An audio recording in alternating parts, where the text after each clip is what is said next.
क्या करना है, कंट्रोल करना है। दूसरा उत्साहित हो, ऐसे ही हमें भाषण करना है, ऐसे ही हमें शब्द निकालना है।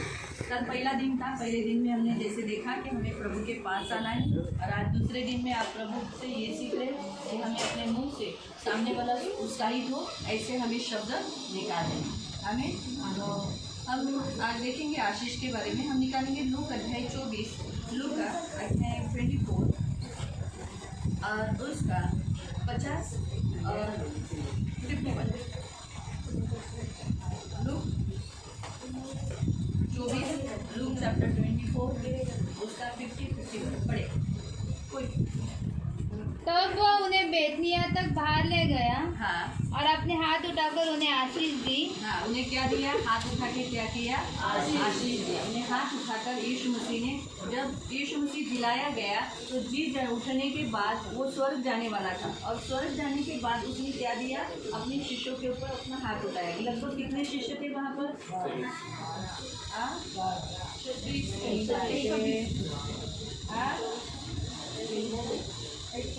120 बताइए।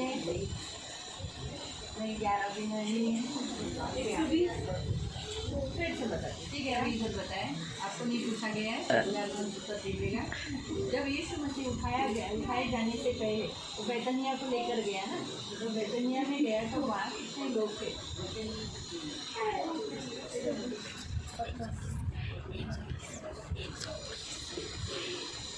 इतना कुछ नहीं बोला, उसके लिए ताली हो जाए।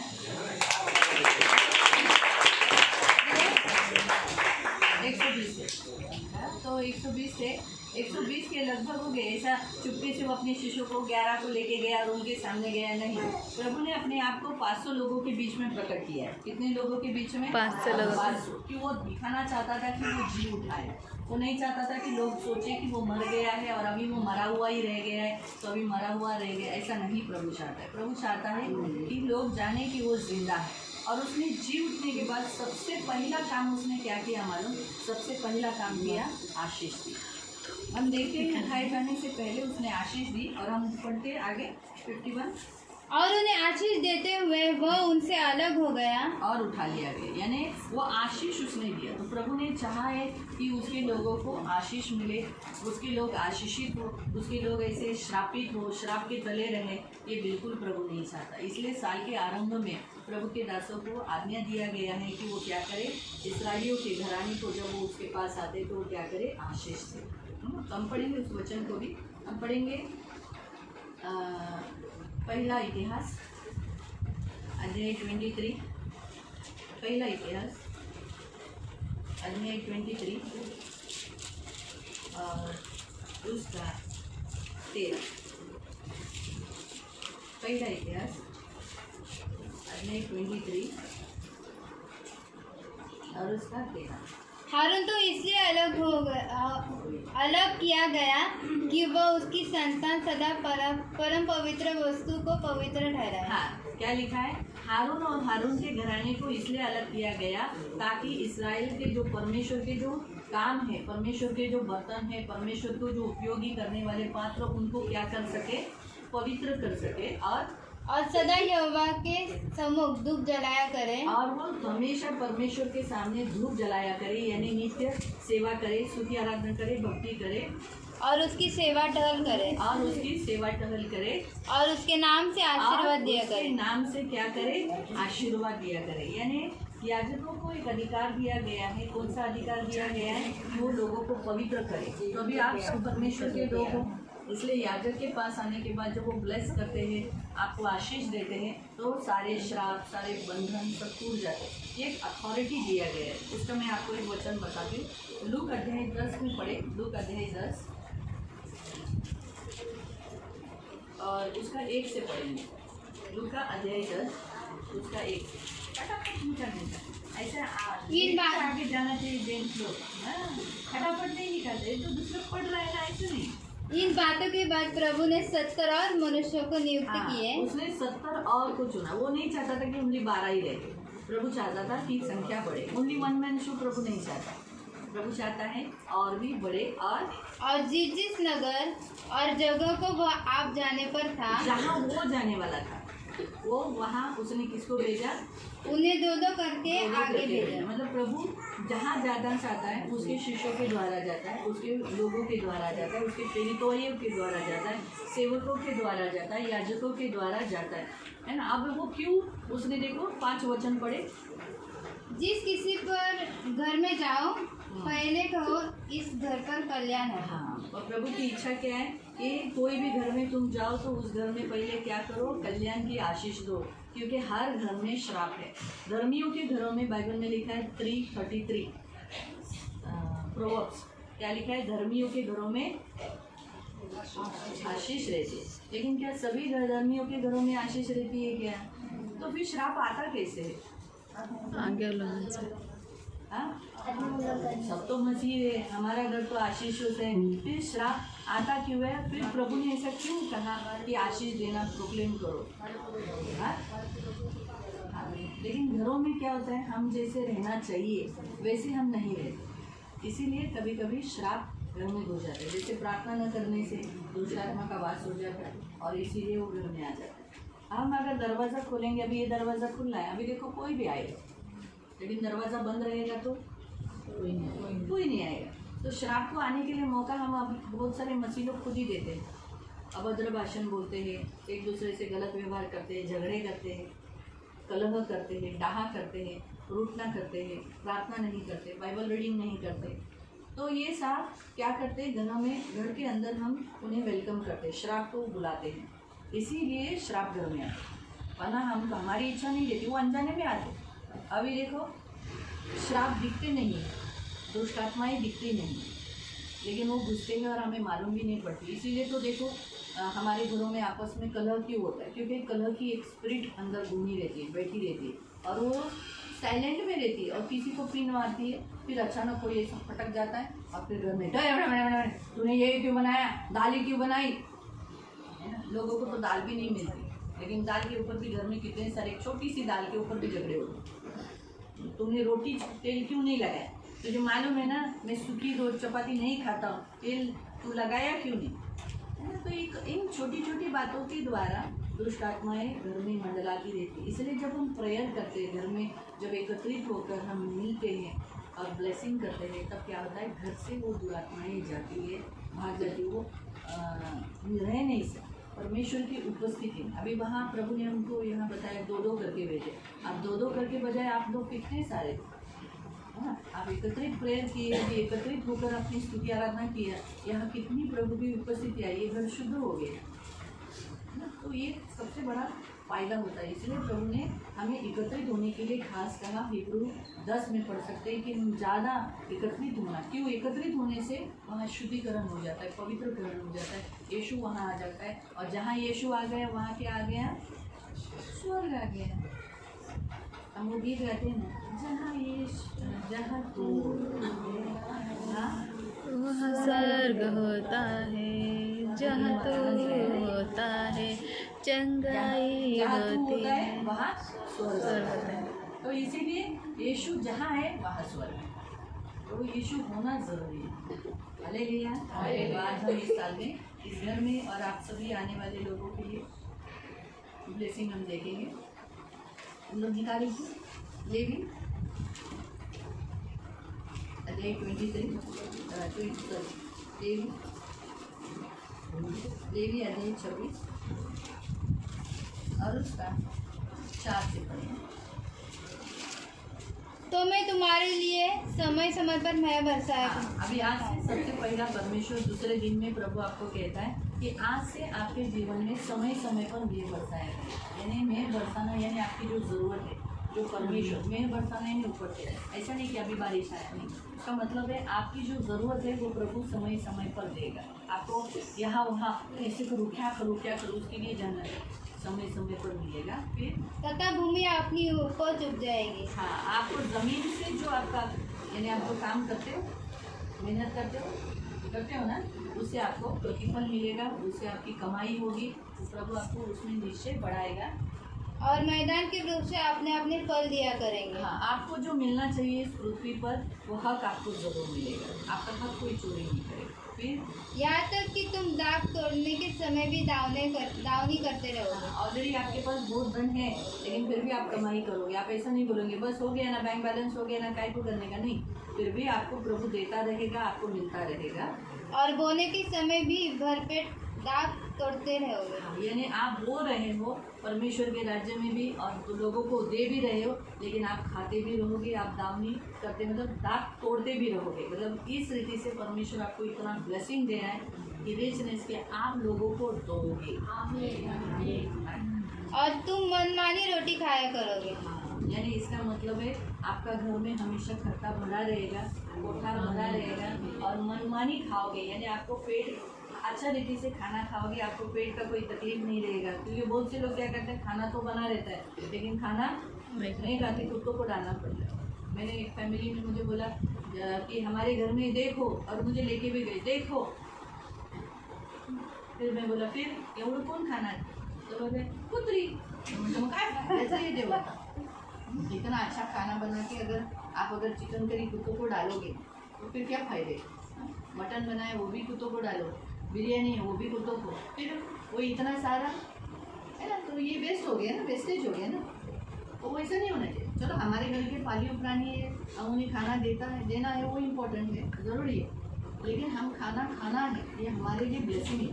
खाना हम खाए, और इसका मीनिंग भी ये है कि प्रभु आपको किसी चीज़ की कमी नहीं रखेगा। ये सबसे बेस्ट है कि आपके घर में रेशन रहेगा। ऐसा नहीं कि आपका घर में रेशन नहीं और आपको किसी और से रेशन लेना। फिर और अपने देश में निश्चिंत बसे रहोगे। हाँ, आप अपने देश में क्या रहोगे, निश्चिंत रहोगे। यानी आपको उससे कोई डराने वाला नहीं रहेगा। चले इधर प्रार्थना नहीं करने का, चलो चलो निकलो। क्या है इधर उन लोग का क्या चालू है, नाटकबाजी। हाँ बहुत हो गए ये गायकवाड बाई काय चाललंय, कामावरून काढून टाकू तुम्हाला, चालणार नाही हे सगळं नाटक बिटक।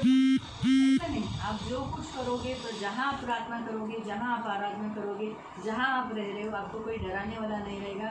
कोई चोर आके ठकाएगा नहीं, निश्चय। थैंक यू बजा दी क्योंकि इसे आवाज़ ही नहीं आया ना, क्योंकि इसे दरवाज़ा नहीं है। लेकिन अच्छा हो गया आपने बजा दिया। मतलब निश्चिंत रहोगे, रात को अच्छा रीति से सोओगे, डर नहीं।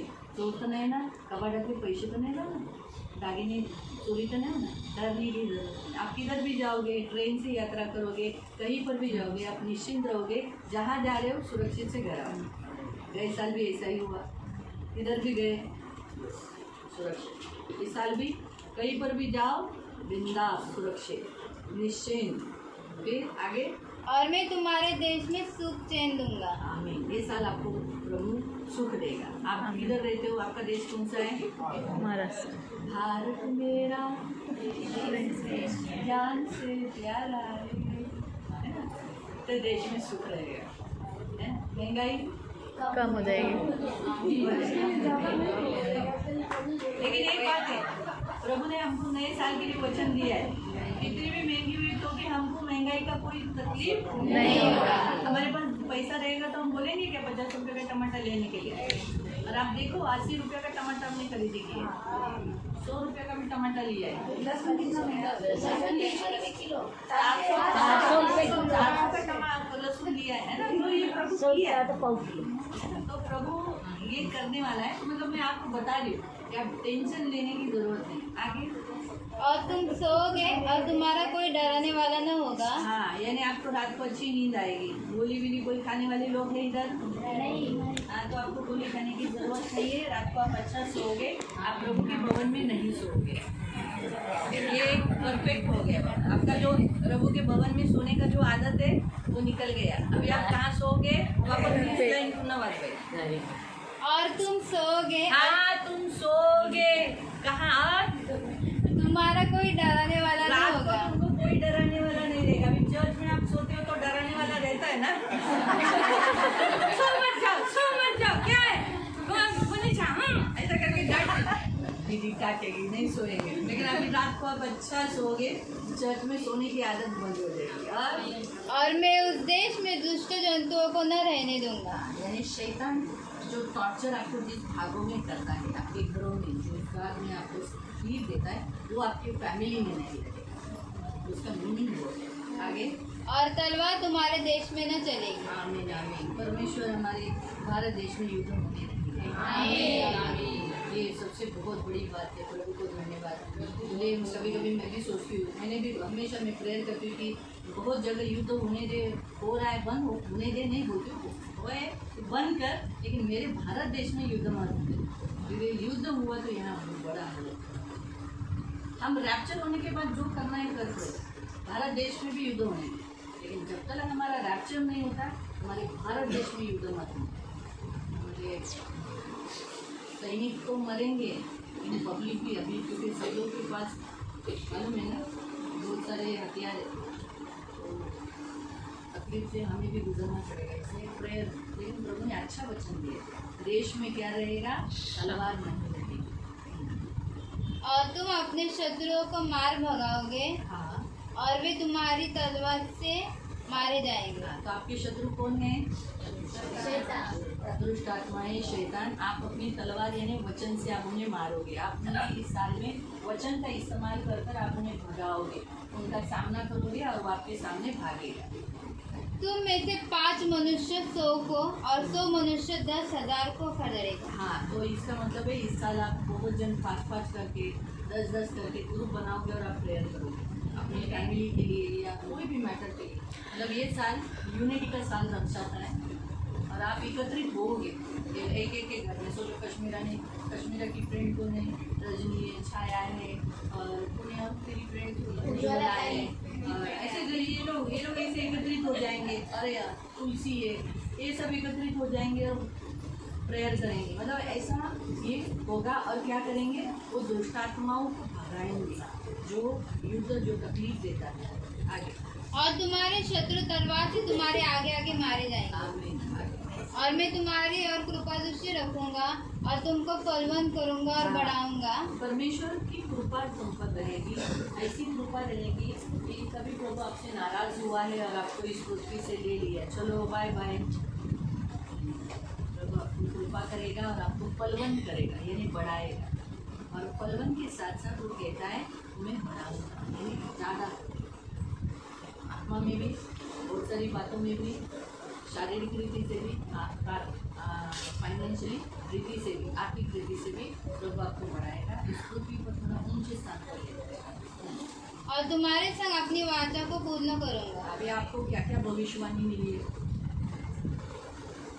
वो पूरा होगा। आगे, और तुम रखे हुए पुराने अनाज को खाओगे। हाँ, आपके पास ऑलरेडी पता है लेकिन फिर भी नहीं आएंगे। आगे नहीं आएगा। और नए रहते भी पुराना को निकालोगे। आप लाते रहोगे, आप ऐसा नाही बोलोगे संपायला आलंय तर काय करायचं, ऐसा नहीं होएगा। जुना है नया आएगा, जुना खत्म करते जाओगे, लेकिन ऐसा तो जरूर टेंशन नहीं रहेगा काय करो आता पूर्ण अन्नधान्य संपलं तर काय करायचं, ऐसा टेंशन नहीं। और मैं तुम्हारे बीच अपना निवास स्थान बनाए रखूंगा। परमेश्वर आपसे आपके बीच में रहेगा, आपके संग रहेगा, आपके मध्य में रहेगा। और आगे का बड़ा इम्पोर्टेंट क्वेश्चन है, ध्यान से। और मेरा जी तुमसे घृणा नहीं करेगा। परमेश्वर यीशु मसीह आपसे घृणा नहीं करेगा, आपसे एकदम कुछ चाहिए, आपको एकदम नहीं मुझे नहीं चाहिए, ऐसा वो आपको नहीं करेगा। और मैं तुम्हारे मध्य चला फिरा करूंगा और तुम्हारा परमेश्वर बना रहूंगा और तुम मेरी प्रजा बने रहोगे। आप हमेशा मसीह में रहोगे, आप में से कोई पीछे नहीं जाएगा। आप पड़ गए हो, आप पीछे चले गए हो, ऐसी परिस्थिति नहीं आएगी। और मैं तो तुम्हारा वह परमेश्वर यहोवा हूँ जो तुमको मिस्र देश से इसलिए निकालने आया कि तुम मिस्रियों के दास न बने रहो। और मैंने तुम्हारे जुए को तोड़ डाला है और तुमको सीधा खड़ा करके चलाया है। तो ये साल आपको जुए के तले नहीं रहोगे, मिस्रियों के यानी संसार का जो जुआ है उसके तले आप नहीं रहोगे और आपको प्रभु सीधा खड़ा करेगा, प्रभु सीधा ही चलेगा। हमें तो बैकवर्ड फैमिली के साथ साथ ये ब्लेसिंग हमारे लिए हमें स्वीकार करेंगे। आप खड़े हो जाएंगे। पिता प्रभु यीशु के नाम से प्रभु मैं आपके सामने आती हूँ। महान पवित्र पिता प्रभु लैव व्यवस्था अध्याय 26 का 4 से लेकर प्रभु हम इन सारे वचनों को जैसे तूने कहा कि हारून से कहना कि मेरे लोगों के ऊपर इन वचनों को रखकर वो आशीष है। और आज हम इन्हें प्रभु पवित्र पिता लैव व्यवस्था अध्याय 26 का 4 से वचनों को हम इनके ऊपर रखते हैं प्रभु। पिता पुत्र पवित्र आत्मा के नाम से प्रभु यीशु के नाम से प्रभु हम इनके ऊपर रखकर प्रभु यीशु के नाम से मेरे मान पवित्र पिता इन्हें यीशु के लहू से कवर करते और यीशु नाम लिखकर प्रभु आशीष घोषित करते। प्रभु मेरे महान पवित्र सेनाधीश पिता आपके सर्व सामर्थ्य लहू तले लाकर प्रभु पवित्र पिता यीशु नाम से आशीष घोषित करते। धन्यवाद देते मेरे महान पवित्र सेनाधीश पिता प्रभु यीशु के नाम से मेरे महान पवित्र पिता इन वचनों को रखकर आशीष घोषित करते। धन्यवाद देते मेरे महान पवित्र पिता इन्हें प्रभु यीशु के नाम से ब्लेस करते हैं। ये सारे वचनों को प्रभु यहाँ जितनी फैमिलीज है प्रभु इन सारे फैमिलीज के ऊपर रखते हैं। ये आशीषित है प्रभु। सारे श्राप यीशु के नाम से टूट गए। सारे मिस्रियों का जुआ यीशु के नाम से टूट गया और इन्हें सीधा खड़ा किया है। ये कभी नहीं झुकेंगे प्रभु। धन्यवाद देते ऑलरेडी प्रभु भोजन खाकर श्राप तो टूट गए हैं अंदरूनी भागों पर। अब प्रभु बाहरी तौर से भी प्रभु वचन से टूट गया है। ये आशीषित है प्रभु और जिसे तूने आशीषित किया है प्रभु से कोई न पूछे करके धन्यवाद देते। आए हुए तेरे सभी बच्चों को तेरे लहू से कवर कर। सारा आदर सारी महिमा सारी प्रशंसा सारा गौरव में आपको यीशु के नाम से आमीन। अब पिता परमेश्वर का प्रेम प्रभु यीशु मसीह का अनुग्रह और पवित्र आत्मा की सहभागिता प्रभु यीशु मसीह के दूसरे आगमन तक हमेशा हमेशा हमारे साथ बनी रहे और हम सब कहे आमीन। सगळ्यांना